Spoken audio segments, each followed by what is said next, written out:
Good morning, everybody. Happy Tuesday. We have an amazing show for everybody today. What do we have, Krystal? Indeed, we do. Lots of big stories breaking this morning that we want to get to. Developments in Ukraine, potential, maybe, negotiations over a peace deal, some possibly hopeful signs, but I would very much moderate your expectations there. Also, Biden trying to clean things up and probably just making things worse. We also got a new budget from him, heavy on military spending, very different trajectory than the beginning of the administration. We'll talk about all of that. Latest signs that we may be headed into a recession, a key indicator that always precedes recessions in the last 50 years, has now indicated that we may be headed in that direction. So we'll break all of that down. Hunter Biden, new details revealed about potential criminal problems for him. That, of course, is being completely ignored by most of the media. We will break all of that down for you. And we can't resist but to bring you the absolutely best/worst takes of the whole Will Smith situation. We've done a little roundup for everybody. There was some amazing, really world-class galaxy brain unfolding over on Twitter. There you people wouldn't believe. Yeah. So we brought them all together for you to enjoy this morning. Yes. Also, Kondik is going to be back with us to preview the midterms, but we wanted to start with Biden and his cleanup job. That's right. So we brought you those 3 instances yesterday where the president's comments had to be cleaned up. Number 1, whenever he told troops or intimated to them that they might be heading towards Ukraine. Number 2, obviously, whenever he declared regime change or policy of regime change of the United States for Vladimir Putin. And then a 3rd instance where he also had a gaffe that had to be cleaned up by the White House. Yet the president yesterday is defiant. He says, I didn't make a single mistake. You people are the one who are misinterpreting it. He's got a little bit in common with Trump in that regard. Yeah. Let's take a listen. Do you believe what you said, that Putin can't remain in power? Or do you now regret saying that because your government has been trying to walk that back? Did your words complicate matters? Well, you asked 3 different questions. I'll answer them all. Number 1, I'm not walking anything back. The fact of the matter is I was expressing the moral outrage I felt toward the way Putin is dealing in the actions of this man. Just brutality of half the children in Ukraine. I just come from being with those families. And so, but I want to make it clear, I wasn't then, nor am I now, articulating a policy change. I was expressing the moral outrage that I feel, and I make no apologies for it. Personal feelings? My personal feelings. Secondly, remain in power does not mean regime change. What does it mean in your opinion? It means that I would hope it was expressing my outrage. He shouldn't remain in power. Just like, bad people shouldn't continue to do bad things. But it doesn't mean we have a fundamental policy to do anything to take Putin down in any way. Are you worried that other leaders in the world are going to start to doubt that America is back if some of these big things that you say on the world stage keep getting walked back? What's getting walked back? It made it sound like, just in the last couple days, it sounded like you told U.S. troops they were going to Ukraine. It sounded like you said it was possible the U.S. would use a chemical weapon, and it sounded like you were calling for regime change in Russia, and we know... None of the 3 occurred. None of the 3 occurred? None of the 3.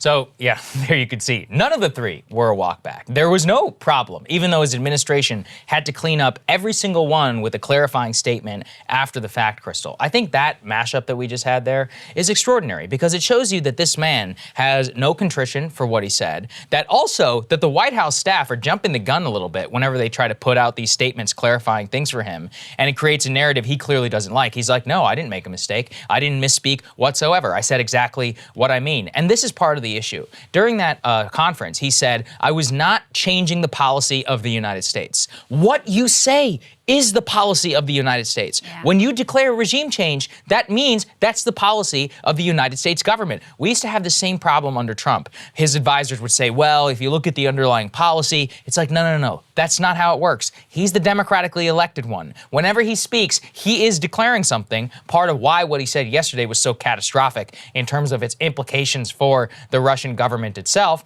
But it just shows you that this man, is completely, he just has no apologies. He has no ability for him to even clarify his words, even if you can recognize the extraordinary danger that he's putting us in by speaking off the cuff like this. Joe Biden has always been completely undisciplined when it comes to his language and his words. This is a surprise to absolutely no one. And sometimes that trait is actually charming because sometimes it makes him relatable. You know, I mean, it's part of, frankly, what people liked about Trump too. Sometimes they liked that he would say the thing that he's not really supposed to say, and it's just like what happens to fumble into his brain at that moment and then fall right out of his mouth. It can be an appealing characteristic. When you are talking about a potential World War III confrontation with a nuclear superpower, it is the most disastrous character trait you could possibly have. And that's why we've had, over the past just very short period of time, he, off the cuff, calls Putin a war criminal. Now, was that planned in advance or not? We don't know. After the fact, then they come out with a sort of like rollout of, okay, now the U.S. government is going to officially call Putin a war criminal, which, look, he is. But when you have the president of the United States and the official policy of the U.S. administration to label him a war criminal, that makes it very difficult to be a positive, constructive part of forging a peace. So first you have that. You have him call him a butcher, something else that, you know, allies distanced themselves from and the White House had to clean up. Then you have him seeming to insinuate to our armed forces that they're going to be actually going to Ukraine. Okay, disastrous for anyone to get the idea that he's like letting slip there what's actually going on.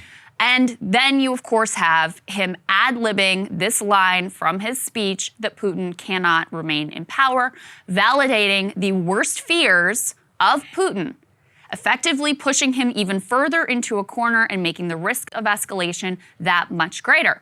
And then, and I didn't catch this till after the fact, after this presser yesterday, when he was responding to a question about what he said to the 82nd Airborne and seeming to imply that they were going to be actually going to Ukraine, he made another mess for himself.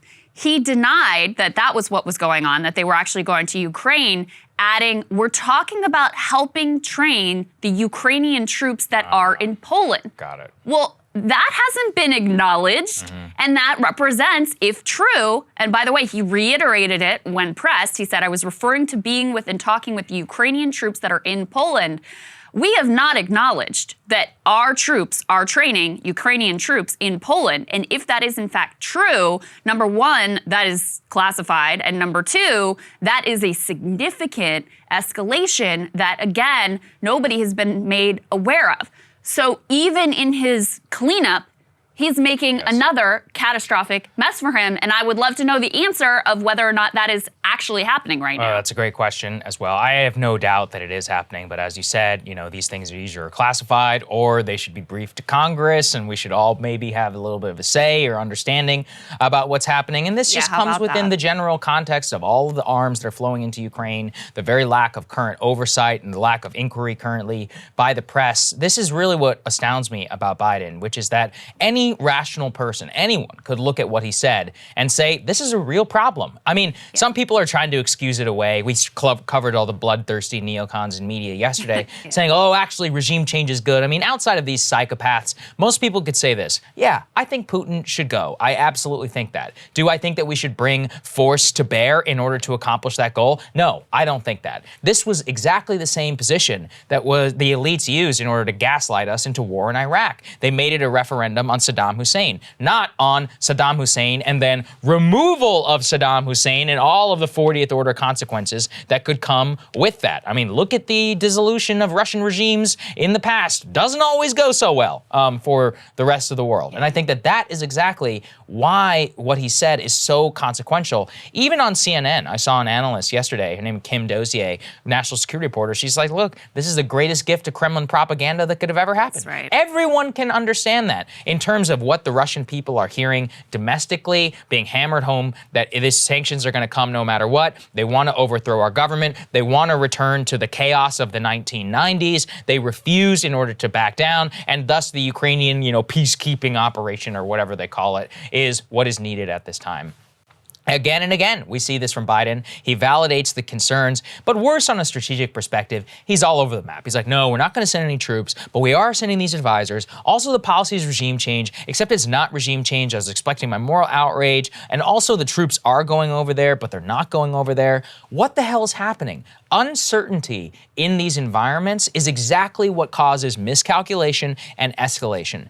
Lack of ability to understand what your opponent is thinking. In the Kremlin, they have already the lens of the most maximalist interpretation of what the Biden administration is saying, which could lead them to take the most maximalist action, which could then cause a miscalculation on our part. And next thing you know, we're in a minor nuclear exchange, and there's nothing minor about what that looks like in this day and age. Well, and it's not just that this is like verbal diarrhea. The problem is that he is probably revealing here the true thinking inside the administration. Well, that's even worse, right? Which is even worse. Yeah. This isn't just he slipped up and, said the wrong thing. Yeah. No, it's a gaffe in the true sense in that he revealed the discussions that are actually going on behind the scenes that we had gotten little glimpses of before. I keep mentioning, but it's really important, that Niall Ferguson piece where he reports that privately, a senior administration official was saying the only end game here is Putin out of power.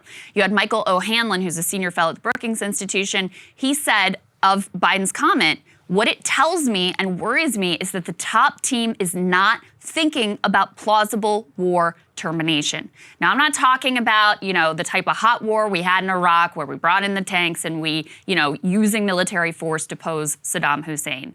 But if they are deluding themselves into thinking that their actions are going to, in the near term, push Putin out of power, and that is the only end game that they are ultimately pushing for, well, that means that they aren't going to be a constructive part of trying to create an off-ramp, trying to create the conditions for peace, pushing for negotiations which are going to be difficult and painful on both sides. What Biden seems to be indicating here is that they are thinking instead that the pressure they're bringing to bear, the extreme pressure through indiscriminate sanctions and through bolstering the Ukrainian military, and by making Russia a global pariah, that is actually going to have the end effect of pushing Putin out of power. The reality is their comments here and their actions thus far are likely only strengthening Putin's hand domestically, providing him with propaganda wins, as you said, validating the narrative that he has been selling to his people that the West is out to get Russia, they want to destroy Russia, they hate Russia,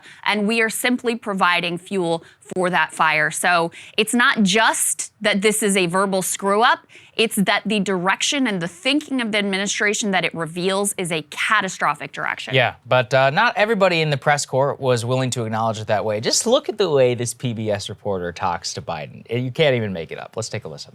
You have more foreign policy experience than any president who has ever held this office.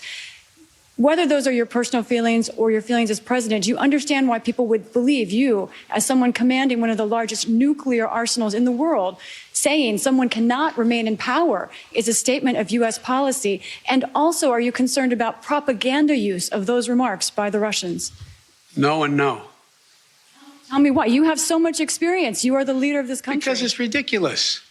Nobody believes we're going to take down. I was talking about taking down Putin. Nobody believes that. Number one. Number two, what have I been talking about since this all began? The only war that's worse than one intended is one that's unintended. The last thing I want to do is engage in a land war or a nuclear war with Russia. That's not part of it. So even after buttering him up, you have so much more. Oh my God, you're First so of all, amazing. That's not true. You're like the He best did not have president the ever. does not have the most foreign policy experience of any president. John Quincy Adams would like a word whenever it comes to that, and George H.W. Bush and many of these others for that. Experience Nixon. in foreign policy, Yes. not necessarily Not a necessarily good thing here, folks. I'm just listing off people who have much more foreign policy experience than he did before he took the office. And yet, this is the issue, which is that even within that, he is such a crotchety old guy that he had not retreated. Nobody believes. Actually, a lot of people believe it. And you should know that if you actually did have, proper foreign policy experience. But this ornery nature of Biden, this is not an old man thing. This is intrinsic to his character, has been for the last 50 years. When he believes he's right, he refuses to back down. We saw this during the campaign. We see it here now. And look, this is a very unfortunate part of his character that makes him the leader of the democratic free world a real issue for all of us because of the global security concerns he's igniting, and he refuses to even acknowledge a single part of that. It's making us all less safe. our friend David Rothkopf, who was yes. featured Yeah, what did he say? yesterday as Right. being one of the most aggressive sort of people out there, Right. mainstream foreign policy types, who is running cover for Biden on these comments. He was very upset about the number of questions that were about whether regime change was the policy of the United States, because I think 7 out of 9 of the questions had to do with this. Yes. I would say this is one instance where, the media fixates on it as like, oh, it's a gaffe and it's a mistake. One instance where that lines up with what is actually the central, most critical issue of the day, which is what is the administration actually thinking? Now, of course, they never really press the case. I think the only question we've really seen that pushes, okay, what are you doing to create a peace, came from Ryan Grimm. At one instance, they never really pressed the case of like, how are you creating an off-ramp? How are you making it so that negotiations will come to a peaceful resolution? But in this one case, their instinct for like gotcha questions actually lands on what is the most central and critical issue of the day. And it's not that he misspoke. It's the fear that this reveals what is really going on inside high levels of the administration. Yeah, unfortunately, that may be the case. Let's move on to the peace. This is Okay, important, so too. there's negotiations going on today in Turkey. These are the first negotiations between Ukrainians and Russians in about 2 weeks. And, we've sort of been to this movie before where you get some potential indications that maybe there's some movement and maybe there's some openness and maybe they're coming to some sort of an accord, some sort of a deal. So we're going to give you the latest signs of that with a lot of caveats that, the Russians may not be operating in good faith here. The Ukrainians very much feel like they are winning this war, so unlikely to want to give up much in terms of concessions on their side. But let's put this first piece up on the screen. This is from Financial Times, Moscow Bureau Chief Max Sedon. He says new details on Ukraine's ceasefire talks with Russia. Ukraine has to give up on NATO, but will be free to join the EU. That's new. Russia is no longer demanding denazification, whatever that meant.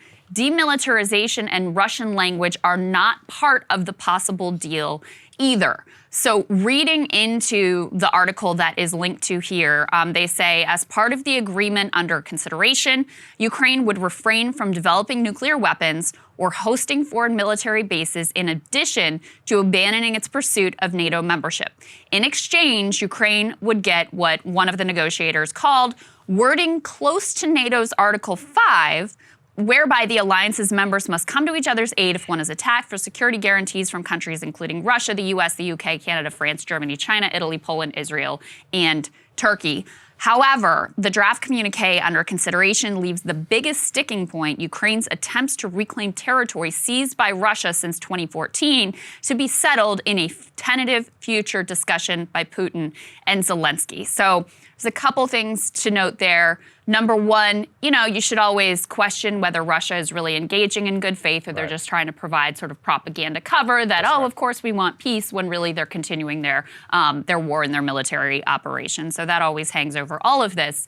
But the other important piece there is that even though you see some potential outlines on some difficult pieces, NATO membership, security guarantees, foreign military bases, those sorts of things, the biggest questions of, all right, well, what happens to those separatist territories and what happens in Crimea, that they're not even really talking about. Yeah, we're not talking about that, so that's not necessarily a good or a bad thing, but it also could follow on in the follow talks. Now, let's put this next one up there because this is also important. While the Biden administration continues to basically push regime change, at least in rhetoric, against Russia, Ukraine is, President Zelensky, while yes, constantly asking for more planes, is sounding a different note in his interview with Russian journalists. I talked a bit about this yesterday, but he said, quote, Ukraine is prepared to discuss adopting a neutral status as part of the peace deal with Russia. Such a pact would have been guaranteed by third parties and put to a referendum. So that is per what Zelensky said. Now, what's even more important about that is that they would codify it in their constitution, have it guaranteed by a third party. Further discussion here, Krystal, actually indicates that the Russians, what we were talking about earlier, might be okay with EU membership, but it's NATO specifically that needs to be ruled out entirely. So there's a lot of room for discussion here. Once again, in terms of the deployment of defensive/offensive weapons, what they're really guaranteeing here is that no Western military deployment to Ukraine. That appears to be the total red line in terms of what the Russians can at least demand from a realistic point of view, given their lack of current military success on the ground and the kind of the reversion to a stalemate that we see currently. All of this is setting the ground for two outcomes. Number one, we could see a speedy peace. That would be a great thing. We have thousands of civilians who are dead, millions of people who have fled the country. A large part of it is decimated. The Russians have egg on their face, even though they still have superior military capability, and they could throw in the towel and say, okay, we're good. Given what happened to our economy. Take some sort of a face-saving win here. Exactly right. Take the face-saving, Ukraine guarantees, all of that. Within 3 months, none of us have to talk about it or think about it anymore.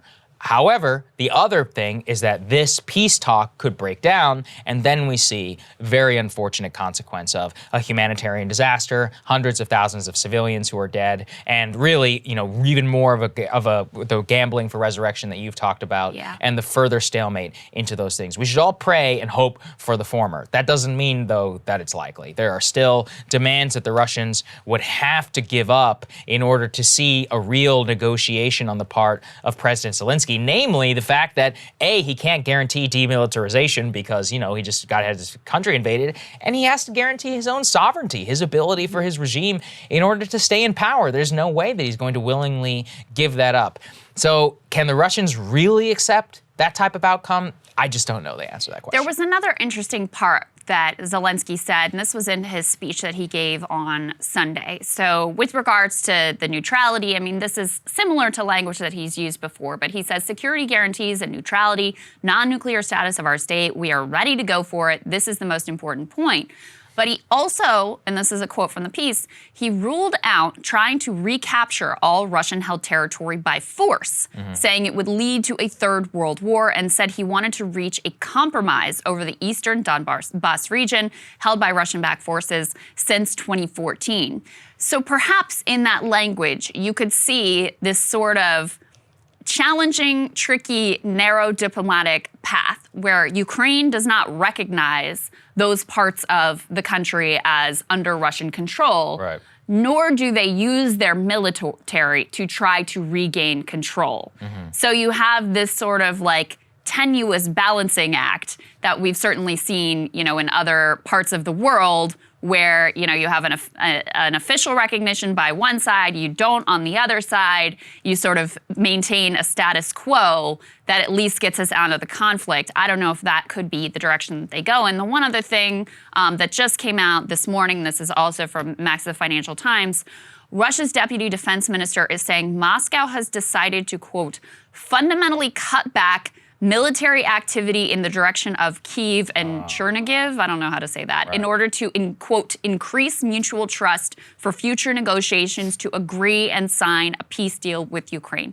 Again, you can't take them at face value, but this is what they're projecting. This is what they're saying. They're clearly trying to signal a seriousness in their approach to these latest negotiations, which again, the two sides haven't met in 2 weeks, so it is significant that they are meeting once again. But they're also, I think, trying to cover for the fact that they're suffering some military losses, especially around Kyiv. Yes. So this is a way to say we're not defeated, we're holding back because we really are serious about peace. That's my immediate reaction, that's a hell of a way to spin the fact that you've had a military setback, to put it nicely, in terms of your ability to try and seize the city. I had seen that Russia did take control of the city of Mariupol, at least according to the people who are on the ground, after a pretty brutal military campaign there. So look, hopefully this is the way that things are moving in this direction. They have egg on their face, they can accept it, they can pull back, and they can have a hope for a return to the community of nations, although that is pretty unlikely at this point. And yet, there still might go for it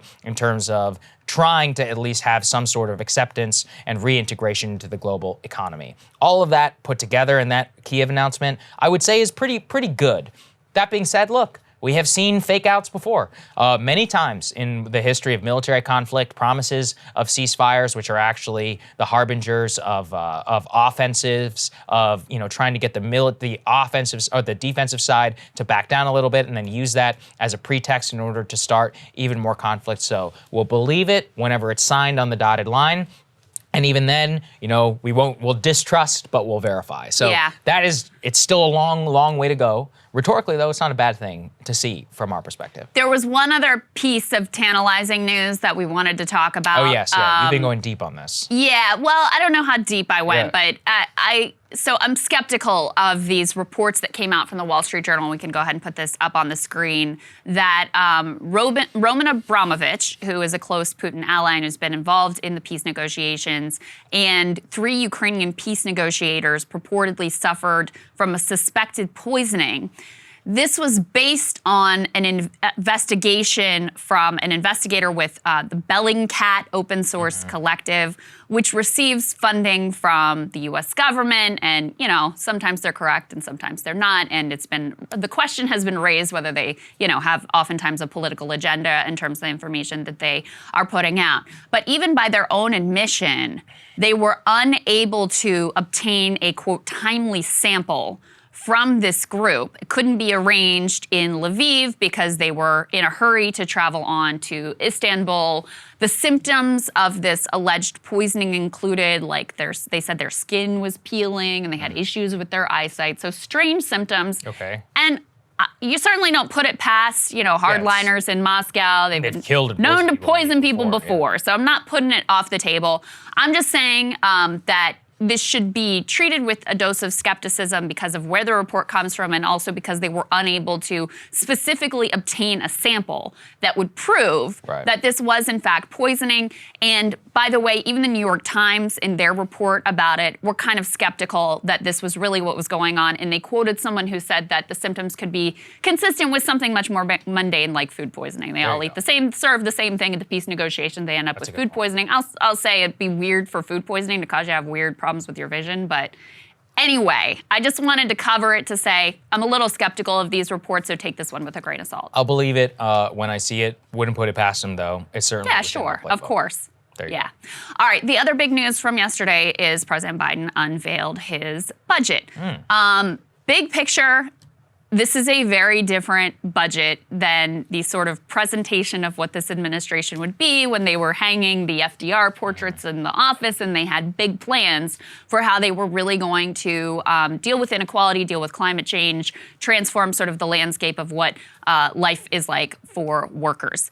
This budget seems to be very much responsive to Republican attacks on Biden and the Democrats. And I will just say, listen, guys, they're going to say the same things about you no matter what. So it'd be much better for you to have an affirmative governing vision that you care about and actually get behind and push for. But let's get into some of the details here because there are a couple things that are good. First of all, he's pushing for a billionaire tax, something that, you know, we can get into the details of it and the mechanics of it, but certainly, Lord knows, those at the very top end are paying very little in taxes. It is wildly unjust. It is contributing to massive fundamental imbalances within our economy. And so taxing the richest among us more should be an end in and of itself. But as I was just saying, rather than affirmatively making the case for taxing the rich more, he's fitting it into this, oh, now we're serious about deficit reduction narrative, basically adopting the Republican talking points. So let's take a listen to some of that, and then I'll talk on the other side about the dangers of that. Compared to 2020, we're reducing the size of the deficit relative to our economy by almost 2/3, reducing inflationary pressures, and making real headway cleaning up the fiscal mess I inherited. After my predecessor's fiscal mismanagement, we were reducing the Trump deficits and returning our fiscal house to order. Right now, billionaires pay an average rate of 8% on their total income. 8%, that's the average they pay. Now, I'm a capitalist, but if you can make $1 billion, great. Just pay your fair share. Pay a little bit. A firefighter and a teacher pay more than double the tax rate that a billionaire pays. That's not right. That's not fair. And my budget contains a billionaire minimum tax because of that. I hate that whisper thing. It's so irritating to me. I don't like it. Anyway, on the substance, first of all, let me say, listen, guys, we've been to this movie before. When you talk about deficit reduction, it does not end up with you raising taxes on billionaires. It ends up with you following the Rick Scott plan of raising taxes on the working poor and cutting the social safety net. That's where this deficit talk ultimately ends up.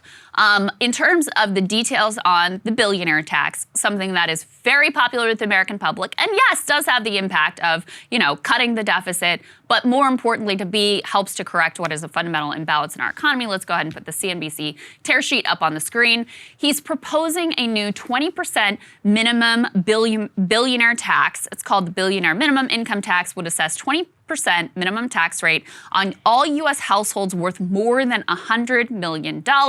Over half of the revenue would come from those worth more than $1 billion. Jeff Stein ran some of the numbers about how this would change the game in terms of some of our most famous billionaires. Elon Musk would pay an additional $50 billion. Amazon founder Jeff Bezos would pay an additional $35 billion. Actually, those numbers come from Gabriel Zuckman, who's a well-known economist at the University of California, Berkeley, who does a lot of work with Thomas Piketty on inequality. So effectively what they're trying to do here is make it so that billionaires can't play all the games with their wealth that they normally do. Typical billionaire isn't getting a lot of money from wage income. They have assets and they're able to borrow against their holdings in order to fund their living expenses. That means they can go their entire life without paying taxes on their true net wealth, because they never, according to the tax code, realize those gains.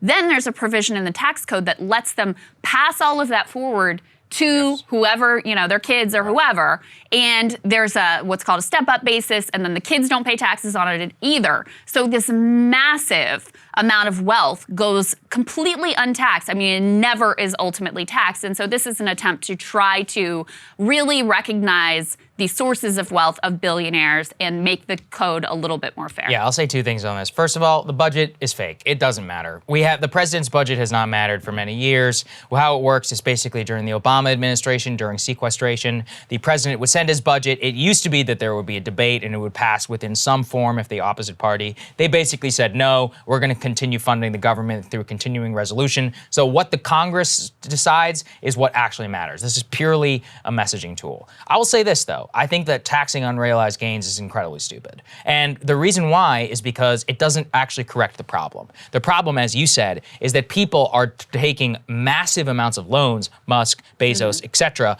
based upon the actual unrealized asset. So you should tax the loan. That's what the actual cash income is. Same, we should fix the step-up basis because, again, that is the point where the wealth is then transferred over to the actual heirs who are, again, using the loopholes within the financial system to borrow against these assets. Same thing whenever it comes to very high-end real estate. So this would be a way in order to correct this imbalance while also addressing the problem and fix the incentive, because the current incentive, it should not be a disincentivized to hold equity in a company, especially if you're going to start a company and it does, 100x to $1 billion. The issue is that you should not be incentive to never realize that gain and thus never have a taxable event. So the taxable event can say, hey, you can hold all the stock that you want, but you can either sell some to live or you can have a tax on the loan. Right. That's up to you. Yeah. And this is the issue that I see with all, this is the same thing in the equity markets too. And actually a way that you can get around some of the possible unconstitutionality of a wealth tax is that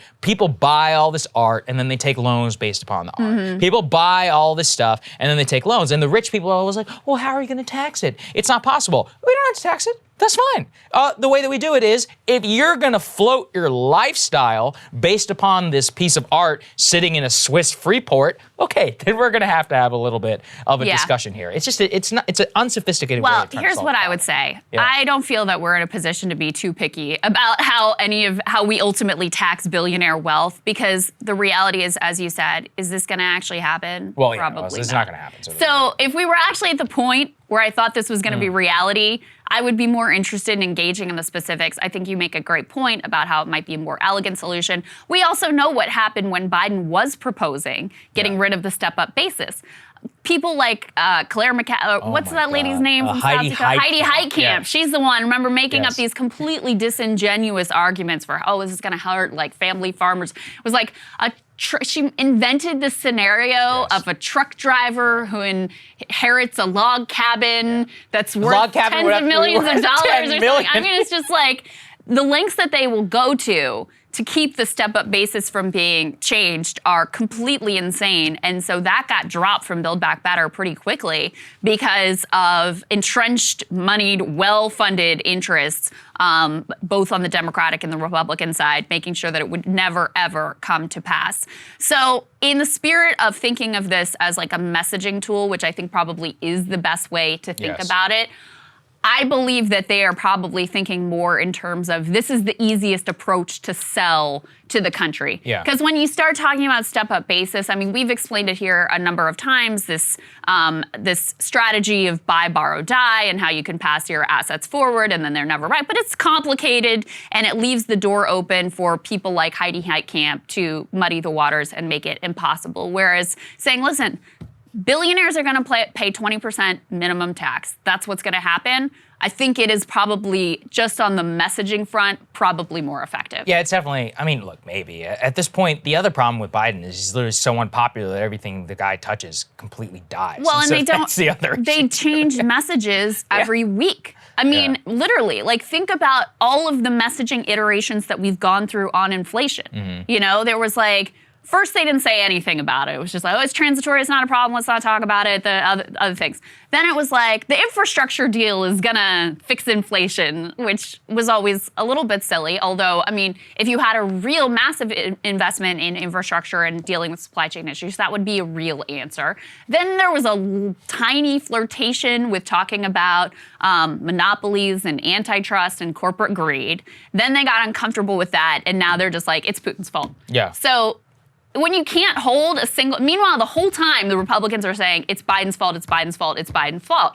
So which message do you think ultimately is going to carry the day when you all are workshopping them and have a different one every single week? So that's the other problem here. This was the problem with Build Back Better, is you have this whole suite of policy ideas, many of which were really good, many of which were really popular, but you're not selling and leaning into any particular vision or desired policy outcome. So this week they want to focus on, you know, the billionaire tax. Again, something that would be wonderful and which I support, and I don't know why you have to cloak it in this deficit reduction nonsense, but whatever.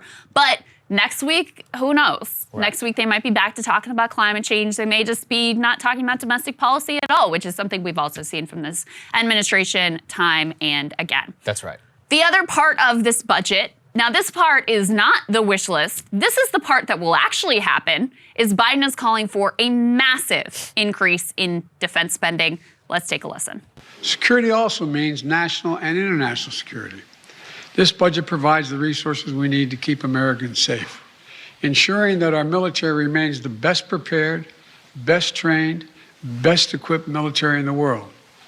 This budget also provides additional funding to forcefully respond to Putin's aggression against Ukraine and its economic, humanitarian, and security consequences. The world has changed. In addition to dealing with terrorist organizations, for the second quarter of the 21st century, we're once again facing increased competition from other nation states, China and Russia, which are going to require investments to make things like space and cyber and other advanced capabilities, including hypersonics. And this will be among the largest investments in our national security in history. Some people don't like the increase, but we're in a different world today. Well, I'm sure all of the defense contractors, music to their ears. That's right. And this is the piece that will actually happen. That increase will 100% go through. In fact, the Republicans' only complaint is that the increase is not large enough, because that's the direction that's the angle they're always coming from. And, you know, I'm sure the defense contractor stocks, I'm sure they're doing quite well. I'm sure all the members of Congress, Congressman Ro Khanna and others who are significantly invested in these stocks, I'm sure they're quite pleased with these announcements because it fattens their bottom line. And ultimately, Saagar, you have to love the logic of this, because it literally doesn't matter what's going on in our geopolitics or with regards to our foreign affairs decision. Every single situation justifies a defense spending increase. So if we're like, if war is, you know, possible threatened on the horizon, that just justifies an increase. You know, we just got out of Afghanistan. Somehow that justifies an increase. When we're actually inside a war, of course, that justifies an increase. So it literally doesn't matter what happens? They always find a reason why we should have significantly more military spending and, never do anything that really helps the working class. Yeah, and more money doesn't actually solve the problem. This is a thing that I talk about with a lot of people who are even in the defense industry and who want to disrupt it. A guy, Christian Brose, who I recently spoke to, what we talked about was that more money, you can't buy your way out of the issue. If your fundamental problem is that there's a mismatch, hypersonics is a good example. They're not that expensive in order to create. It's that we had a problem in terms of what we were creating and the defense production pipeline, and certain congressmen weren't involved in the decision, and thus it leads to an imbalance. I mean, same during the Iraq War. The actual stuff that would save our troops from IEDs was not being prioritized, while fifth generation fighters, which were the dream of some Air Force general, were being prioritized. So, the money wasn't the issue. We were spending hundreds of billions of dollars. It's what we were spending the money on, which was the issue. You could take the whole current budget, completely take it, and retarget it towards where our actual military defense capabilities are not meeting what we actually might have to face in a current war, and you could completely solve the issue. The problem is that would then disrupt all of these lucrative pre-existing contracts and doctrines which are inside of the military. And there's all these wars that happen within the services around this stuff, which leads to all of this chicanery about why we need, X amount of tanks and X amount of this, even though, sure, we need tanks, but are we really gonna fight a tank war anytime soon? I don't think so. In terms of development too, on the F-35, that's how the F-35 became a complete boondoggle. I've spoken previously about how the Navy pushed this thing called I think it's called the Zumwalt class of these ships, and the guns cost $1 million a round to fire. That's crazy. I mean, that's not useful because everything was built, in the wrong way and because of a problem with production. But that just shows you how we're all getting bilked. I could guarantee you this: we could build a gun that costs less than $1 million to fire. Okay, a round. We could do per it. round. Can you imagine that? Well, and also this is a very myopic view of what security ultimately entails. Sure. Because part of security is also being strong at home, not just having all the fanciest weapons that the defense industrial complex can ultimately spin out. So, there's a very, very limited view of what being strong and what making sure that the people are protected ultimately means, and very little investment in actually making us strong, making us self-sufficient here at home, let's say by not outsourcing our jobs in our industrial capacity is one particular example. So there was one person who did not like this direction, and he happens to be chair of the Senate Budget Committee. That would be Bernie Sanders. Let's go ahead and put that tear sheet up on the screen. He says very clearly, no, we do not need a massive increase in the defense budget, and goes on to point out that we are already spending more on the military than the next 11 countries combined. So look, at this point, Bernie is, in a position of power. As I just mentioned, he is the chair of the Senate Budget Committee. So any sort of spending priorities have to go through him. We'll see if he actually is just sort of rhetorically signaling his discontent, but ultimately will go along with what the administration wants, or if he will do something more than that. Let's see if he's going to talk or if he'd actually do something about it. Yep. Remains to be seen. To be determined. All right. All right, this is another significant one that I wanted to bring attention to. A key indicator that has predicted recessions consistently since the 1970s is now once again signaling we might be headed towards a recession. However, there are some caveats. I don't want people to panic yet. Go ahead and put this up on the screen. 5-year and 30-year Treasury yields invert for the first time since 2006, fueling recession fears. I don't know if you guys have heard this term before, but oftentimes people talk about inverted bond yields. Basically, to make this as simple as possible, typically the further you go out on the time horizon, the higher return you're going to get. This is basic time value of money. If you're willing to hold an instrument for a long time, you're rewarded with a higher interest rate. That's sort of the typical, that's the typical bond yield, and we're talking about U.S. Treasury bonds here specifically. So when things are out of whack and investors are very worried about the longer-term prospects for an economy, then sometimes you get funky situations in the bond yield curve where it doesn't just consistently go up over time. They call that an inverted bond yield. Now, usually, when you're thinking about recessions, the ones that investors usually look at are the 2 and the 10-year bond yields. Those have not inverted yet, although there has been significant flattening across the entire curve. Right now, it is the 5-year and 30-year bond yields that have inverted. So if you understand nothing else, just know that this metric signals that the economy is out of whack and people are concerned about the future. That's basically what this means. The history is also quite clear. So the 2 and 10-year Treasury yield curves, that's the one that I just said people typically look at that hasn't inverted yet, but is a lot of flattening. Those inverted before the last 7 recessions since 1970. However, the data also suggests a recession is unlikely to be imminent when you do have a bond yield curve inversion. It took 17 months after the bond market inversion for a downturn to start on average. On the flip side, there has been at least one, some would say 2, false alarms where the bond yield curve inverted and you did not end up in a recession. The one that they're very consistent and clear about is 1998.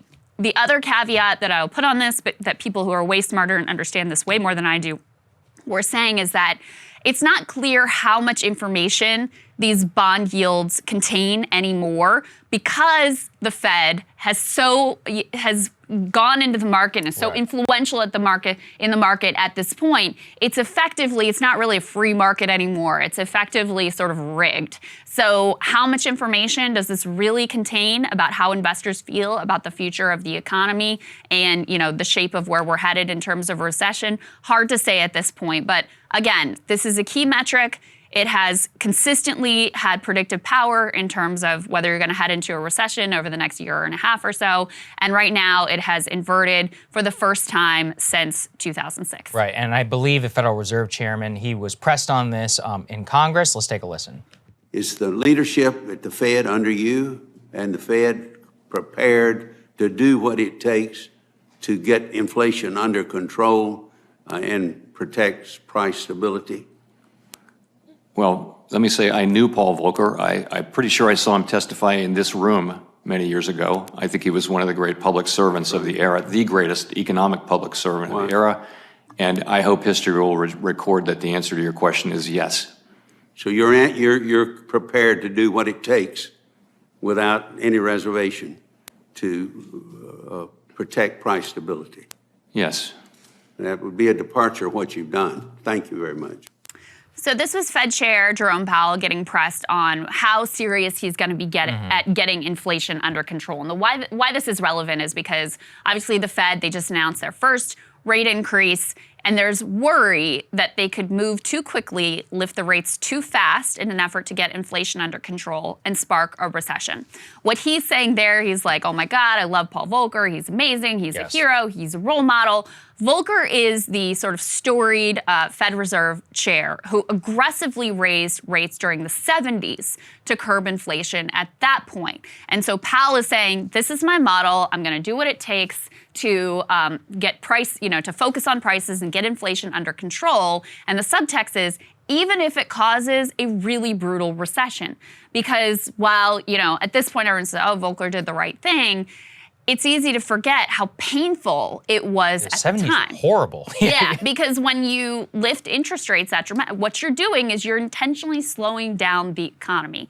So he says, yes, I'm fully committed effectively to getting inflation under control, even if it causes a recession, is kind of the subtext of what he is saying there. Now, the actions have not necessarily been totally consistent with that. That's right. He was under some pressure. They were under some pressure to lift rates more, to do so more quickly, to act before they even did. And so there's been an attempt to be sort of like moderated in their actions here. So we haven't seen that spark a recession right now, but you have more and more analysts who fear that we could be headed in that direction. Yeah, my authority on this is Joe Weisenthal over at Bloomberg. I really look to him on a lot of this. And it seems to be that there's been a split the difference approach at the Fed. The Fed has a dual mandate, full employment and inflation. Now, inflation is what obviously, people in the upper tier care the most about. I'm not erasing exactly how it impacts the working class, but I'm saying that it's generally more of an elite concern amongst like conservatives and Republicans, just because of the way it can affect markets up at the top and interest rates as well, which affects capital, which is what these people care the most about.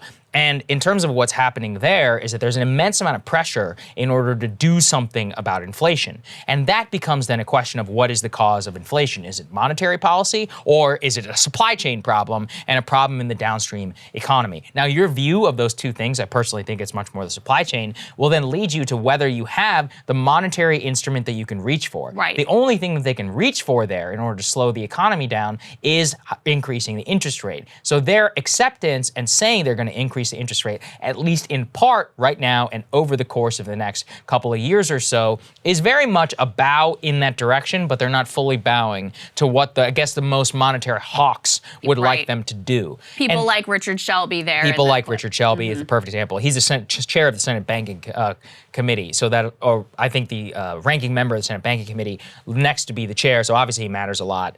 He was instrumental in COVID relief in a not necessarily great ways.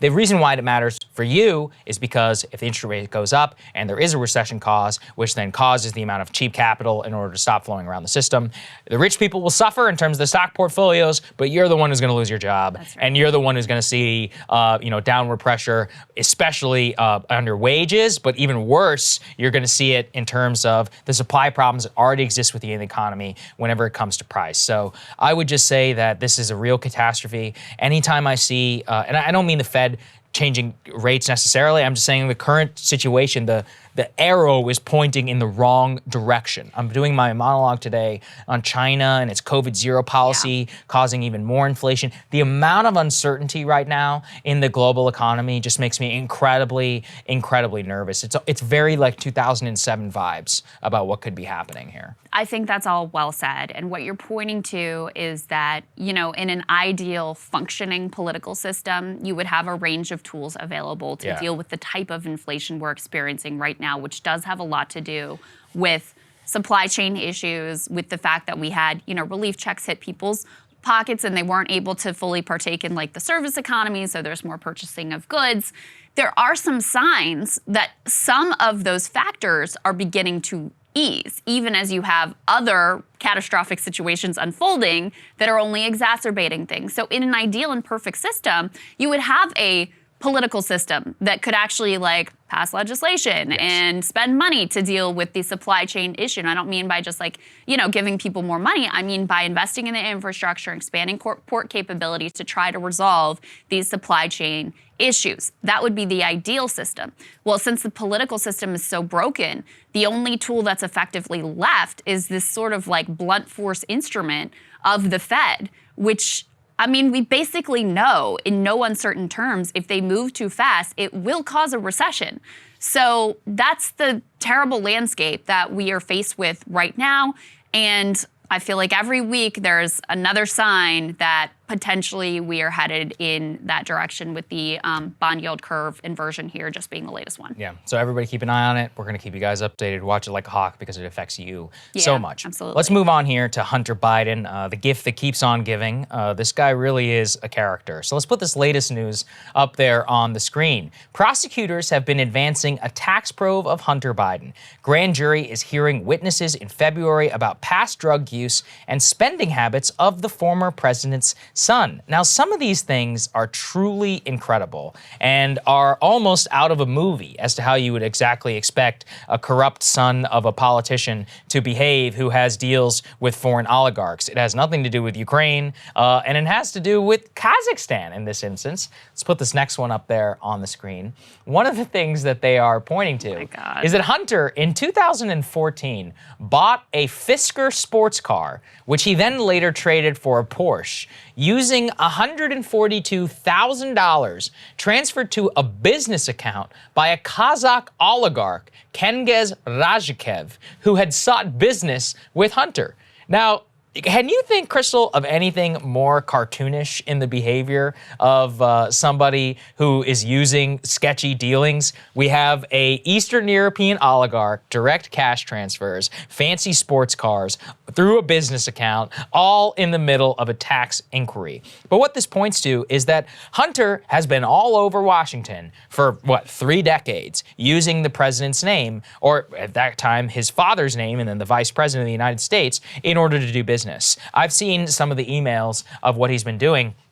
My personal favorite is he was trying to secure like a professorship at Georgetown where he had been, and said that he would use his dad's position as the drug czar and relationship with South America to get the president of Colombia in order to come and speak at the university. Wow. Thus why Georgetown should pay him some $45,000. That is a microcosm of the corruption. Yo, it's ridiculous. He says it out there completely in the open. And with the rest of the emails, what you just see over and over again is the use of the president's name in order to get inordinate amount of cash out of these sketchy countries. Ukraine and Burisma is well-trodden, $50,000 a month. Actually could have been up to $80,000 a month. This Kazakh oligarch, 142 grand. Him and James Biden had a Chinese slush fund, which the Chinese government would just transfer straight up cash. And him and James Biden, who is Biden's brother, would go out and just buy MacBooks and laptops and airfare and all this stuff straight out of this stuff. And also from a tax perspective, he clearly has not been paying his taxes. I mean, allegedly, okay, for Hunter's lawyers. But, you know, if you're just taking straight up money, cash out of your business account and buying cars, fancy sports cars, now that we're small business owners, I can't even imagine what the accountants would do if we were to do some sort of madness. Like, they'd be like, what are you doing? That's very not careful legal. with all of these things, guys. Very careful. Yeah, we dot all our I's and cross the T's here simply because we talk a little bit of smack about the IRS, but you would think that if you're the president's son, that you would take even more care. But it seems to have been the opposite. He thought he could get away with everything. He has been protected. Yeah. That's right. I just want to go through the details from the Wall Street Journal more about the sports car, because it really is a perfect window into the way that he traded on his name and his theoretical access in order to fund what was clearly a lavish lifestyle. And, you know, the allegation here that is being probed by a grand jury is whether, as part of funding that lavish lifestyle, he also failed to pay his taxes and engaged in illegal shenanigans to avoid doing so. We also know that he had to borrow $1 million in order to help get himself current on his existing tax liability. Who did he borrow that money from, by the way? I'd love to know that. Great question. So here's how the car thing went down. This is per the Wall Street Journal. In April 2014, a business associate of Mr. Biden from Kazakhstan wired $142,300, so he's not buying like a Honda Civic here, guys, to Rosemont Seneca. This is a Delaware corporation with ties to Hunter Biden. They were earmarked in the bank record as, quote, for a car. So I guess on like the memo line that you put when you do a wire transfer or whatever, they just wrote for a car. A day after the money was received by Rosemont Seneca, the entity's banking statements showed that they wired that same amount to a New Jersey car dealer. The money purchased a Fisker sports car for use by Hunter Biden, but was owned in the name of that corporation, Rosemont Seneca, according to a former associate and another person. Hunter Biden later traded the Fisker for a silver Porsche, the ex-associate added. And, there's some speculation in this piece about whether they may actually file charges against Hunter Biden in this federal tax investigation. One of the things that they point to here is that reportedly, prosecutors were extensively questioning people on Hunter's drug and alcohol use, his spending habits, and his state of mind in 2018. And their analysis is that this could suggest prosecutors are exploring whether such activity would present a defense against a potential criminal tax case. Again, this could be an indication that they are seriously considering charges, and that, they're trying to probe like what the potential defenses would be so that they can make sure that they're sort of protected against him saying, look, I was in recovery, I was struggling, I have mental health issues, and so I should be seen with some lenience in my dealings during this time. I have sympathy for anybody who is struggling with addiction. But as you have pointed out, it is the height of privilege. I just got back from Los Angeles. I saw human suffering on a scale that I did not think existed in the United States of America when I went to Skid Row. I genuinely thought I was back in Cambodia or the slums of Mumbai. That's what it actually felt like. I couldn't believe my eyes in terms of what I was seeing. Do you think those people are allowed to cavort with European prostitutes around the globe and wire hundreds of thousands of dollars from Kazakh oligarchs and given a pass this entire time? No. They're giving a pass for nothing. These people can barely jaywalk without being arrested and thrown in jail. That's right. So when they are treated in the same way, maybe. Arrested and thrown in prison for a tiny joint in their pocket. Whenever I see people on Skid Row who are being raped and taken advantage of out on the street, treated with the same level of compassion by the justice system that we then see Mr. Biden treated by, we can have a discussion. Well, until then, screw you. And to add insult to injury, his own father is the one who architected those tough on crime rules and continues to be a front of the line drug warrior, even as president, and wildly out of step with the American public at this point. Until then you're not pleading, oh, I was, dealing with it. Okay, a lot of people are. And you know what? They don't even have a penny to their name and get bankrupted. And when they steal like a TV or whatever, thrown in jail. You think they're going to plead, oh, I was high under, you think the judge cares? We shouldn't care either. This is not only money that is owed to the United States Treasury, but this is somebody who used the influence of his father clearly in order to live some crazy, high-flying lifestyle. And it is the height of degeneracy for a regime in order to excuse this type of behavior, especially whenever we are prosecuting people at the very lowest level of the rung. And you're not hearing any of this on the media. Put this next one up there on the screen, which is that even though these current emails show that Biden obviously lied about the extent of his knowledge, ABC News, CBS News, NBC News have not mentioned Hunter Biden's name in 259 days. This is from an analysis by Newsbusters in terms of the transcript reviews of those 3 channels. Those are the way that millions of people get their news in this country. They have no idea that any of this is a thing. Are we saying that this is the most important thing? There's a reason it's all this way late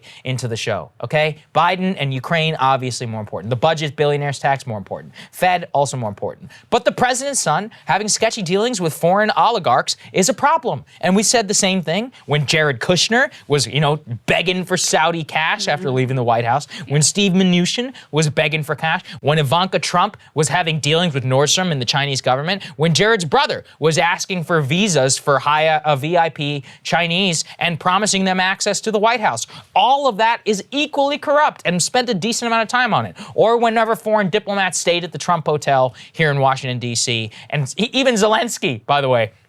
Do you remember the perfect phone call? The most objectionable thing about the perfect phone call to me is when Zelensky was like, by the way, Mr. President, we stay at Trump Hotel, great hotel. God. I was like, oh, this is repulsive. I'm sorry. This is disgusting. I mean, we're not talking about that part of Zelensky Yeah, anymore, not that Zelensky.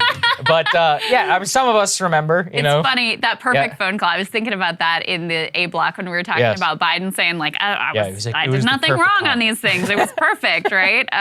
It's sad how similar these men can be in certain respects. But yeah, it's also, look, the corruption itself is worth covering and worth talking about, and it's a window into sort of standard issue practices and corruption that have been accepted in this town for far too long. But it is also a media story because they really did go to the mat in, collusion with the security state and the tech companies to try to protect Hunter and, by extension, his father from any scrutiny on these issues. I think the American people should have information. I think they should be able to make their own judgments. And frankly, I think they probably would have still elected Joe Biden. And by the way, by trying to cover all of this up, they created a lot more interest in this story than there was if they had just let it sort of run its course through reporting and investigation. But the fact that they're so uneven in their coverage of the corruption, which was very real and very worthy of coverage of the Trump family and the Biden family, it also plays into, real concern about how even-handed and how fair the media actually is in covering these things. There are a few reporters out there, Ken Vogel, who we put up on the screen. He doesn't care. Who really does, both sides of the aisle. He's following the money. David Sirota and his team over at The Lever, same deal. Yep. But those types are few and far between, sadly. Yeah, that's right. Okay, let's go ahead and move on. Speaking of the media. The most important story. Yeah. This is the fun block. Okay, we went ahead and decided to curate some of the worst Will Smith takes that are out there. And without fail, what is the one thing that you can always expect to be brought up by resistance Russiagators whenever it comes to any cultural moment? It's Donald Trump. And somehow, these idiots made the Will Smith Chris Rock incident into a Trump thing. Asha Raganappa, let's put this one up there. I honestly have to respect it. Former FBI agent, a disgrace to us South Indians out here in media, says, quote, so did anyone walk out after that happened? Or are we getting an independent psychological case study on how Trump got normalized? What? What does Trump have to do with one guy slapping another guy about a joke around his wife? Let's go to the next one up here. Howard Stern. This shows me that the brainworm goes deep. Oh, it does. Same thing. Howard Stern says Will Smith slapping Chris Rock because, quote, Will Smith and Trump are the same guy. What? It gets worse, people. It's still going. Let's go to the next one, please. Steve Schmidt over at MSNBC, Lincoln Project. The Oscars have demonstrated the power of group psychology. The room is a hermetically sealed bubble where all mores can be eradicated in a second. Do you want to understand how Trump happened? Watch the Oscars and the crowd reaction. The pull to belong is very powerful. There's actually a thread that continues. He says, the pull to conform of what is happening around you is a powerful tide. Applause for assault in a tuxedo is the same as applause for assault of white wearing a red hat in Alabama. That was a crime. There was no virtue. None whatsoever. Oh my God, guys, why can't we just look at it for what it was? Here's my personal favorite one. If you want to talk about the power of group psychology, you might cite that series of takes that we just, now that's some group psychology for you. Oh, that's a good take right there, okay? Now, this is my personal favorite one. Let's go ahead and put this up there on the screen. This actually went viral Twitter thread. This is amazing. He says, quote, to clarify on the earlier tweet I had to delete, I'm obviously not saying it was the same as 9/11. But Will Smith slapping Chris Rock had a similar live TV shock value that will echo throughout our culture. 9/11 was worse, but Muhammad Atta did not win an Oscar right afterwards. Dude, that is... Yeah, that's the only substantive difference, that he didn't get an Oscar right after. The galaxy brain that you have to have in order to think that that is a good take I want to know what the original tweet said. I couldn't find it, but I mean, it must have been even worse than the explanation. It wasn't 9/11, but, you know, it was basically like the same impact on our society and on our culture. We can continue going because it gets even worse. Let's put this one up there on the screen. This is a commentary from Matthew Donica. He says, the Will Smith doctrine has no place in Ukraine. And in that, he says, acts of aggression should not be rewarded. President Biden was only speaking the unpalatable truth when he said that Putin had to go. Please. You can just imagine like this person workshopping this, figuring out how to get people to click on what is a like completely standard issue foreign policy take. And you're like, I know, I'm gonna tie this in somehow to the Will Smith slapping incident. It was just incredible to see the way people routinely took like whatever their pet cause or issue was and like force the Will Smith thing through that lens, no matter how tortured or strained. So, there were takes that somehow that linked this to Ukraine, like that one. There were many resistance takes. Oh, I liked this one. This one was just like Judd over Apatow. the top. Oh yeah, Judd Apatow. Let's put this one up on the screen. He said Will Smith could have killed him. Could have killed him from a slap to the face. Okay. He could have killed him. That's pure out of control rage and violence. Yeah. Come on, guys. This is silly. And of course, you know, you could also make the point that Don't Look Up, of course, did not win for Best Picture, and it was sort of smeared by some as being too over the top in our media's distraction and obsession with like frivolity and celebrity culture, and yet here we are. It's kind of a statement that they were only way too accurate in their assessment of what people ultimately obsess about and get all their outrage juices flowing over. Right, yeah, I think that this entire thing is just completely and totally ridiculous. you can just evaluate it for what it was. Be like, wow, that was kind of crazy. And then let's all just move on with our lives. This is a dispute between Will Smith and Chris Rock. Apparently, they've worked it out amongst Will themselves. Smith apologized. Yeah, okay. Yeah. Yeah. Some fake tested apology, but whatever. Chris Rock. Chris did Rock not said, file charges. he was like, Diddy fine. mediated the dispute. Yes, that's right. Thank you, P. Diddy, or Diddy, whatever he's going by these days. I'm a boomer. I apologize. There was one other take we didn't include, but I just have to mention, which is, because it's a consistent theme, Joy Behar managed to make it about herself. Oh, really? Mm-hmm. Oh, maybe she tried to tie it to her Italian vacation. Which is the only real, Right. significant damage of the Ukraine war is, of course, our solidarity with Joy, who was not going to get to go on her Tuscany is beautiful this Italian vacation, Right. perhaps for another year. Right. All right, Saagar, what are you looking at? Well, the story of how the sanctions on Russia have realigned the global order and will increase prices for all of us, it's very well trodden ground at this point. But in the midst of what some other major actions that will influence our economic future have continued, they fly under the radar. I've been doing my best here to draw attention to how China's COVID-0 insanity could have major ramifications for us here at home, and unfortunately, they continue down their path of this madness. Despite literally on Saturday promising the world it would not do so, Shanghai authorities announced they would be doing a full-scale two-phase lockdown of the entire city of 26 million over just 3,500 COVID infections. The lockdown confines some people to their homes, others even to their offices, where they are required to stay in place so that they can implement a mass testing protocol. Per Chinese authorities who announced the policy, their goal is to achieve, quote, stillness to stop the variant. Now, while some of us here in the West long ago accepted the transmissibility of Omicron made any attempts at lockdown or pandemic mitigation impossible, that we simply had to move on with our lives and that people could get vaxxed if they wanted to, they apparently have not yet reached that conclusion in China. While the Chinese people are almost certainly feeling as annoyed as the rest of us, unfortunately for them, they live in an authoritarian country, and what the authoritarians believe is the only thing that is important. However, if you look further, it's a problem. As I noted last time, China, for reasons that remain a mystery to me, has done a not very good job of vaccinating its elderly population. Only 51% of its population over 80 years old have received 2 COVID shots, while only 20% of those have been boosted. And over 60 is just as bad. Of the 264 million Chinese people aged 60 and over, only 52 million are fully vaccinated.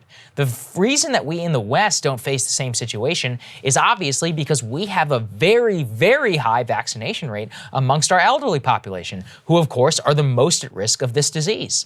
Ironically enough, reporting from inside China indicates that many elderly Chinese did not get the vaccine because they were confident enough in the COVID-0 policy, as in they refused to get the vaccine because they simply thought they'd never be exposed and trusted the Chinese Communist Party. So now, when the Omicron variant rolls around, that defies any realistic attempt to contain COVID. This is really bad. It means Shenzhen and Shanghai are the beginning of this coming disaster. There is no way they're going to be able to vaccinate 150 million or so Chinese elderly fully before Omicron is going to wreck this whole country. That means they are about to get swarmed by mass death, and as Bloomberg notes, it's not exactly like China has a great rural hospital network. I genuinely feel for the Chinese people. Their government failed to contain this pandemic in the first place, put them all through misery of the last 2 years, and then did such a poor job. It is now about to kill millions of their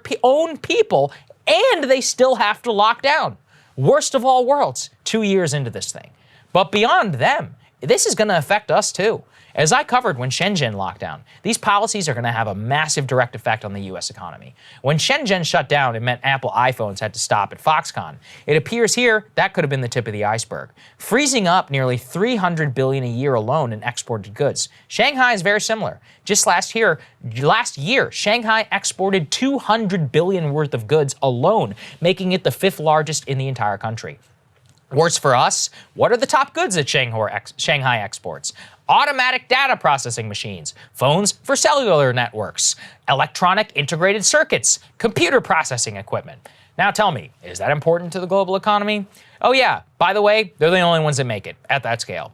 Now consider the entire Chinese economy locking down over the next 2 months, precisely when we're going to feel the actual effect of the new disruptive sanctions against Russia. What do we have? Disaster. I'm not the only person noticing this. The only piece of good news out of this lockdown is that oil prices actually dropped by 7% on the news of it, because it means that China, which is the #1 importer of oil, is very likely to go into lockdown, and thus they're going to have a lot less demand and perhaps cheaper gas for us here at home. That's macabre, but potentially positive benefit for us on this end. But it would still be catastrophic and make up for it because we would still have to wait for spare parts, consumer electronics, and many of the other necessities of daily life. Globalization is collapsing all around us. If you think we can simply buy things from new places, you're wrong. The problem is that we need a way to get it here, and we remain in a massive shipping container crunch. The vast majority of the containers are where? Oh, that's right. Stuck in China, where because of a variety of reasons, we've been sending too many back because of a trade imbalance. Can't get them out unless they ship stuff to us. And if they lock down, good luck. The global shortage in shipping, the high oil prices, inability to reproduce these goods, it is going to wreak havoc on the US and the global economy. The American way of life, in ways that we barely even understand, is eroding. Slowly but surely, we are being taxed for the sins of our leaders in the past who shipped jobs and capacity overseas with the promise of cheap prices. Today, things are actually the worst of all worlds. We have high prices and we make nothing. Nothing is made here. We have no proper skills or ability to scale up in a time of problem. So we're incredibly vulnerable economically. A dark thought I've had lately is that would we really survive another war? At least in the lead up to World War II, we had a concerted effort of industry here at home and even buildup. Even though we had the Great Depression, we still had a big industrial capacity. Do we really have that right now? Wouldn't we need parts from other countries just to make sure our weapons work? Or what about the things outside of weapons? Can the home front really stand in the era of globalization? One of the promises of making us domestically weaker by the elites was that they said the likelihood of war would then decrease because we're all trading with one another and everyone will be democracies and friends and our economies are all connected. Instead, war today is more likely than ever before. Our adversaries are authoritarians, and they are ones who are willing to not only start wars, but also possibly cut us off in that process. And perhaps it's what we deserve for being such fools in the past in the first place. All we can do now is fix it. And too bad Joe Biden doesn't seem to want to do any of that. And Trump was too inept to live up to any of these promises. It seems fitting to have them both as the only two options in these times. I hope that we can make it through, but I'm not so sure. I don't know, Krystal. It's really depressing.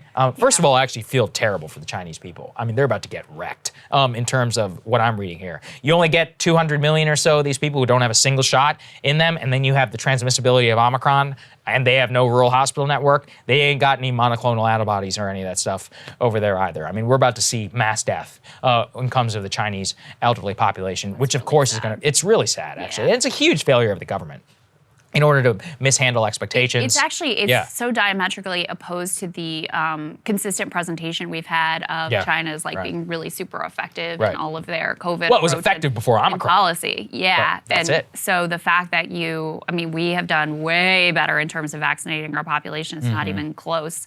And that leaves them open to just potentially stunning levels of death. It's kind of an interesting corollary to this, which is that COVID zero is actually a terrible policy because it doesn't incentivize anybody to get the vaccine. The case for the vaccine is, look, you're probably going to get exposed to this thing. Yeah, they felt too safe, and now they're not safe, which is a real issue. Yeah. So in terms of preventative care, it's an interesting psychology. Please listen to that, Dr. Fauci, if you're out there. But the real thing is the globalization is just collapsing. It is. We have no shipping containers. If they go into full lockdown, we're screwed. I mean, truly screwed. Whenever it comes to production. The imbalance in trade that we already have right now is a disaster. We would not have any shipping capacity to get anything from anywhere else. We would see, computer, cell phone, all this other stuff, or wait time go way up. Good luck buying a new car, which would cause even more price pressure on the car markets. Not to mention, all sorts of inputs for electronics, food. I can go on forever. Well, and this goes back to what we were talking about with regards to the Biden budget of when we think about security, when our politicians at least think about security, the only thing they ever do is increase defense spending, which is just like a giant giveaway to the military-industrial complex. When what you're talking about is a more holistic view of security that's just been completely abandoned for this now thoroughly discredited notion that all of those interconnected ties and all of this trade around the world would keep us safe and make sure that it would preserve the peace. And also critically, the idea is, oh, this would foster democracy around the world. That obviously didn't happen. And then you actually have a situation now where, because we have these interdependencies, we have much more interest in these companies and their internal and domestic policies, which can actually create conflict and create sort of tensions around the world. So in some ways, it's exactly the opposite of what we were sold. And now not only have you, destroyed the industrial capacity, ruined what was a sector with strong creation for the middle class and middle class stable jobs and the union movement, you've also made the world and made our country less safe. Yeah, 100%. Krystal, what are you taking a look at? Well, guys, you might recall when we interviewed Jon Stewart in the early days of Russia's war in Ukraine, he told us he was really impressed with the media's coverage of the war. He actually held it up as an example of the best of cable news and what it should strive for all the time as a way of arguing that cable news could be done well if only the individuals involved decided to make better choices. But now, with a month plus of war coverage under our belt, Jon is apparently no longer feeling so great about how the media's war coverage is going. So what happens, I think, especially with the 24-hour cable networks, is they find their narratives. And then, so when the invasion first occurred, it was an all-hands-on-deck, 24-hour eyewitness. The bravery was incredible. They lost the entire right-left polarity of coverage.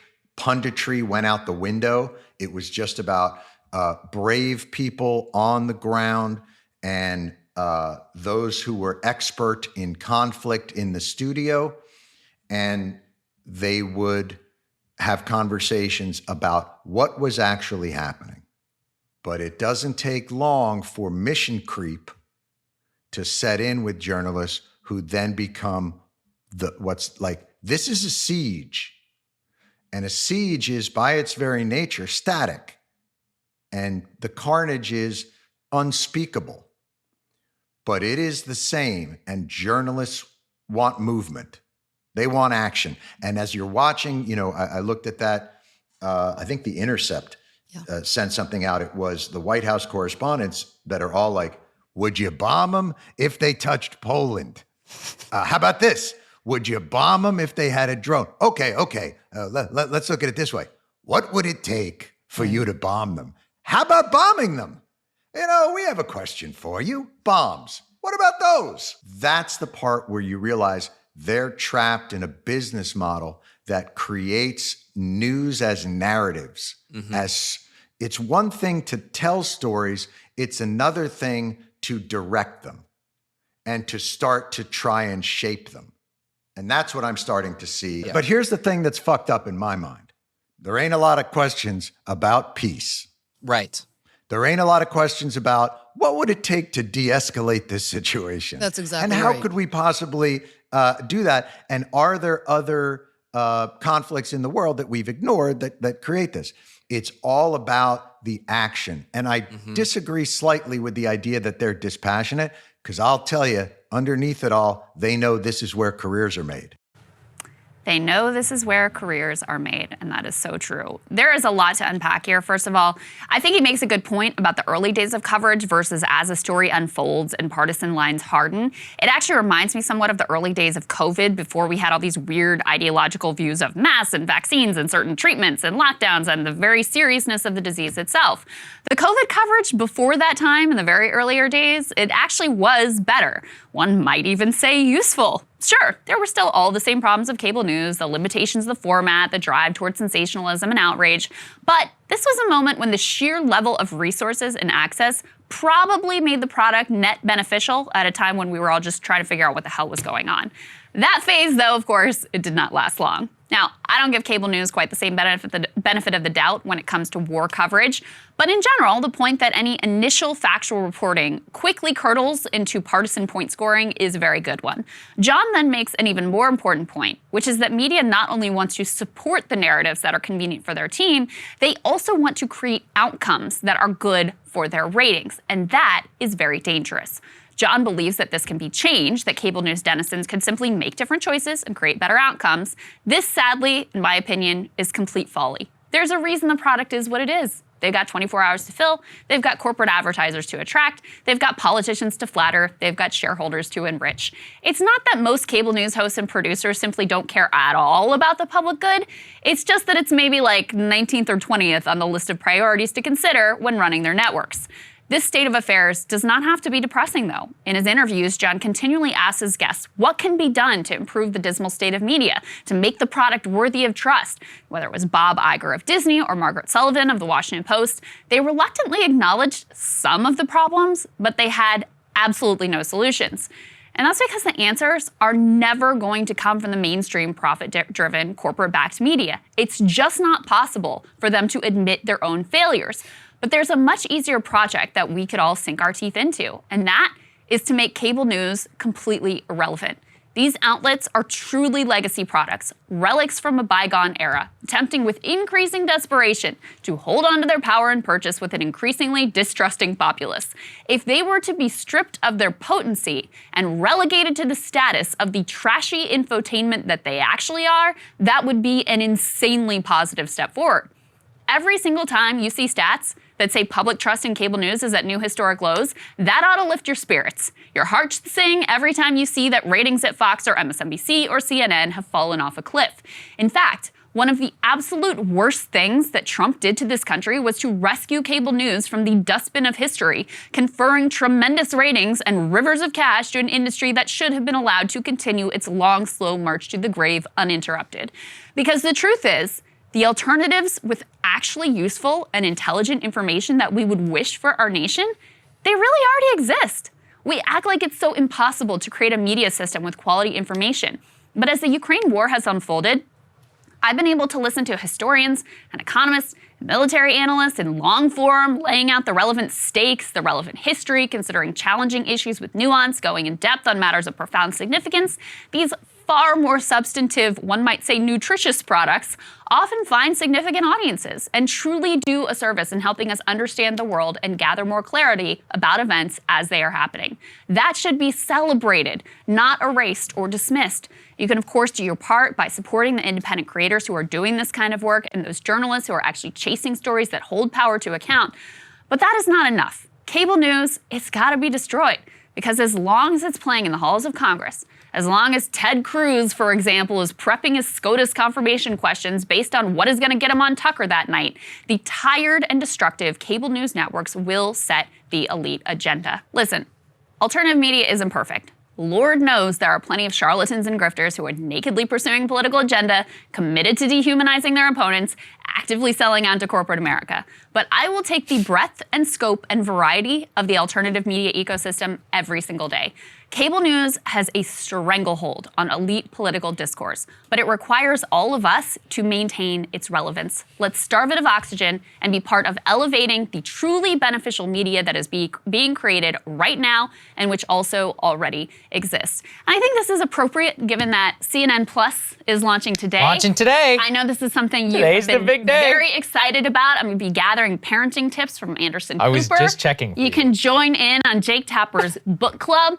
But I do think it's a signal. I mean, first of all, they invested all kinds of money in this thing. And clearly they have no idea what they're doing.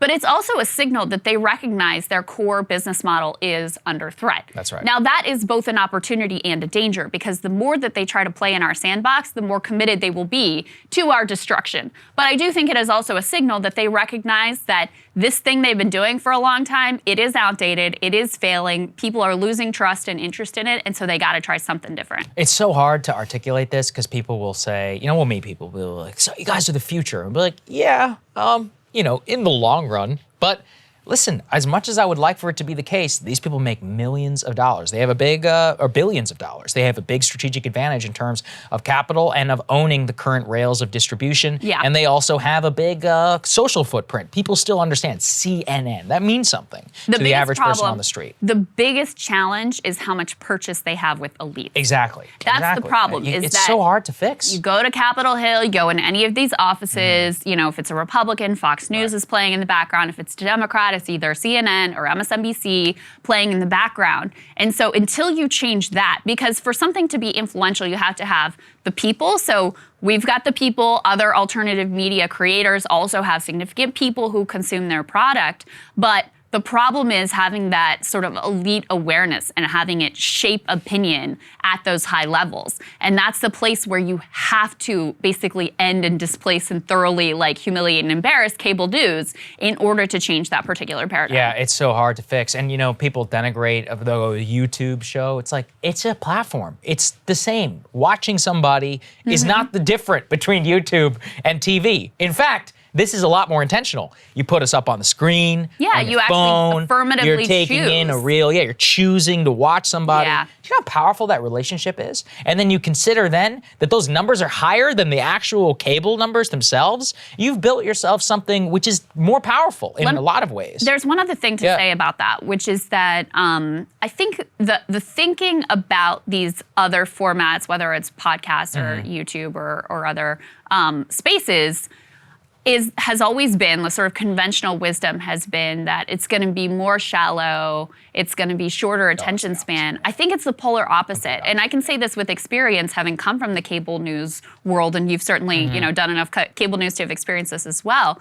When it's the TV, it's just on in the background. Right. You actually can have much less in-depth, nuanced conversations with people and long-form conversations because, they can process one or two things that you're saying, but they're really distracted. Their kids are there, they're cooking dinner, it's at the airport or whatever. Yeah. And so when you actually are affirmatively choosing to plug into a video and consume it, the level of attention and ability to process complex details is totally different. So it's not just that the format doesn't matter, it's that these platforms are affirmatively have more promise and are more beneficial potentially to the public. We just have to make it the dominant form. 100%. All right, guys, always excited to talk to Kyle Kondik about what is going on in our politics, so let's get right to it. Joining us now, great friend of the show, Kyle Kondik, managing editor over at Larry Sabato's Crystal Ball, also author of a great book. Let's put this up there on the screen, The Long Red Thread, How Democratic Dominance Gave Way to Republican Advantage in U.S. House Elections. We'll have a link to that in the description. Kyle, it's great to see you, my friend. Thanks for joining us. Thanks for having me. Absolutely. So, Kyle, first of all, as we always do with you, let's just do a general check-in. Mood of the country. The last thing that we heard from you was, well, the national environment is very bad for Democrats. It seems that seems to relatively be the case. Any updates in your analysis of how things are very likely to go come November? I don't remember specifically when we last talked. I think maybe it was about a month and a half ago, but the numbers are basically the same as they were back then that Joe Biden's approval rating is in the low 40s, disapproval a little over 50. The House generic ballot, which asks folks whether they want to vote for a Democrat or Republican in their local House race, it's relatively close. Republicans have a small advantage, but one little historical quirk of the generic ballot is that it often understates Republicans, which of course is sort of a problem in public opinion in more recent times. But over the longer stretch of history, the generic ballot has routinely underestimated Republicans. And usually if Republicans take a big lead in the House generic ballot polling, it doesn't show up until later in the cycle. So, I feel pretty confident that the Republicans are leading right now in the generic ballot and that, the electoral environment continues to be pretty challenging for Democrats. It's been pretty static for the last many months. So, Kyle, there is one state where Republicans are contemplating giving Democrats a gigantic gift, and that is the state of Missouri. We've been following this race fairly closely. This is an open seat, and there is a robust primary on the Republican side. Previously, the top candidate, at least based on the polling, was former Governor Eric Greitens, who had resigned his governorship in disgrace after actually a series of corruption scandals and facing potential impeachment, but also for the revelation and allegations that he was having an affair with a hairdresser, and even more significantly, that he had blindfolded her and taken a picture of her to use as blackmail against her will. Now we have new allegations which have come out in a sworn affidavit from his ex-wife that he was violent towards her and towards their son. There's a lot more there in terms of sort of psychological and mental abuse as well. And we, in fact, have a new poll out that shows Greitens slipping from the lead. Here's the very latest. Now you have Eric Schmidt leading the pack at 24%. Greitens in second at 21%, and Vicky Hartzler, who's the choice of Josh Hawley and some other elected Republicans, at 19%. So a pretty close three-way race there at the top. I mean, how do you evaluate this poll? Because on the one hand, you look at it and you go, okay, well, Greitens, after those allegations, he's fallen out of the lead. But he's still pretty close in there. I mean, this may even still be within the poll's margin of error. Is it your expectation? How has it gone in previous races when you have a significant scandal like this? Will the standing continue to erode over time, or does this represent a kind of bottoming out potentially for Eric Greitens?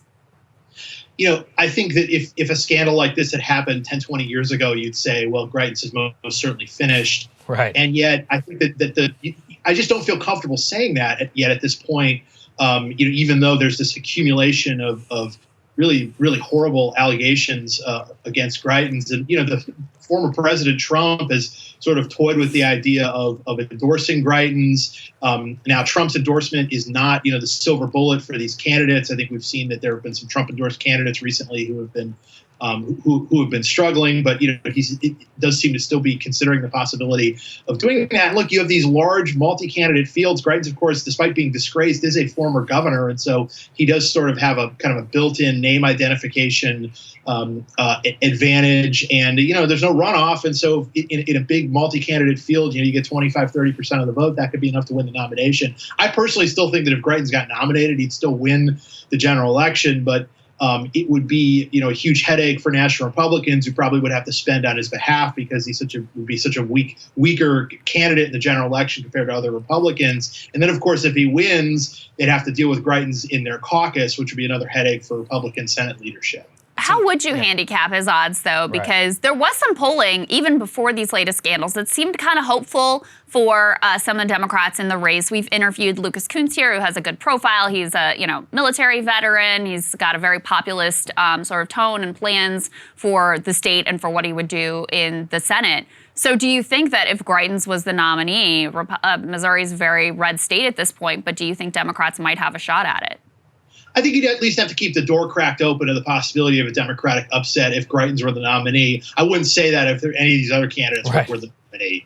And so that's the fear for Republicans. They just don't want to have to deal with that when they otherwise have a lot of credible targets to try to win the Senate back in November. Kyle, one of the things we've been trying to look at is the Trump effect within all of this. We just had that rally down in Georgia where we see that Trump is 100% fixated on Stop the Steal. Georgia voters don't appear to feel that way whenever it comes to Governor Kemp. Now he's had to unendorse Mo Brooks for departing from him on Stop the Steal. I mean, what do you think that the Trump effect of this Stop the Steal obsession could have in terms of downward pressure on Republican chances in an already such favorable environment?